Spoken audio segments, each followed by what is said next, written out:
বন্ধুরা, আমি পেঁয়াজকলি একটা পেঁয়াজ আর আলু দিয়ে ট্যাংরা মাছের ঝোল বানাচ্ছি।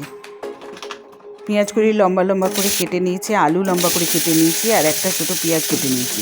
আর এখানে ট্যাংরা মাছগুলো ভালো করে ধুইয়ে পাঁচ পিস ট্যাংরা মাছ আমি কড়াইয়ে তেল গরম হওয়ার পর ছেড়ে দিয়েছি। ট্যাংরা মাছগুলো আমি ভেজে তুলব। আপনারা দেখতে থাকুন আর কীভাবে বানাচ্ছি, প্রথম থেকে শেষ পর্যন্ত দেখুন, তাহলে বুঝতে পারবেন কীভাবে তৈরি হচ্ছে। এবারে এর মধ্যে আমি পেঁয়াজ দিয়ে দিলাম। ট্যাংরা মাছ তুলে নিয়ে পেঁয়াজ দিয়েছি, কাঁচা লঙ্কা 4-5টা চিড়ে দিয়ে দিয়েছি। আর এর মধ্যে আলু আর পেঁয়াজকলি দিয়ে দিলাম। আলুগুলো একটু পাতলা করে লম্বা করে কেটেছি, আর পেঁয়াজকলিটাও একটু লম্বা করে কেটেছি, দিয়ে দিয়েছি। এবার এগুলো ভালো করে ভাজছি, একটু ভেজে নিয়ে তারপরে এর মধ্যে আমি টমেটো দিয়ে দিলাম। একটা টমেটো দিয়েছি। টমেটো দিয়ে আমি ভালো করে সব একসঙ্গে মিশিয়ে দিচ্ছি। আপনারা শেষ পর্যন্ত দেখতে থাকুন কীভাবে বানাচ্ছি। এবারে হলুদ দিলাম, কাশ্মীরি লঙ্কা গুঁড়ো দিলাম,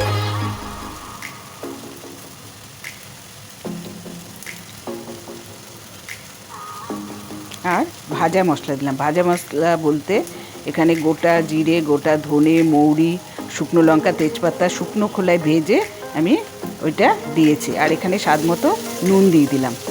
ওটা রোস্টেড করে মশলা, এটাই হচ্ছে ভাজা মশলা।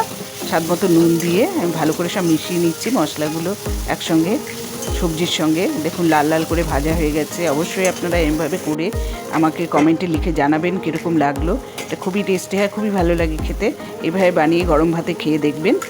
এবারে আমি কিছুক্ষণের জন্য ঢেকে রেখেছিলাম, ঢাকনা খুলে দিয়েছি।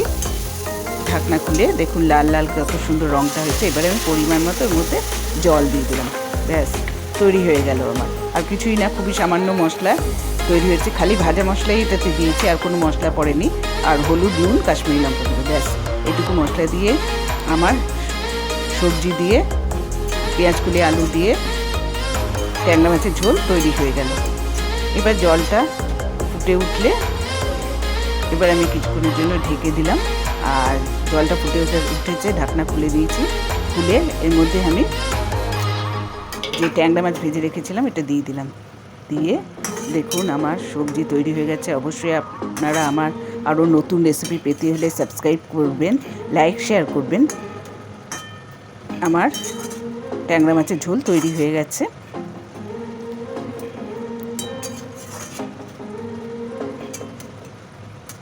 এভাবে অবশ্যই আপনারা করে গরম ভাতে খেয়ে দেখবেন, দারুণ লাগে খেতে।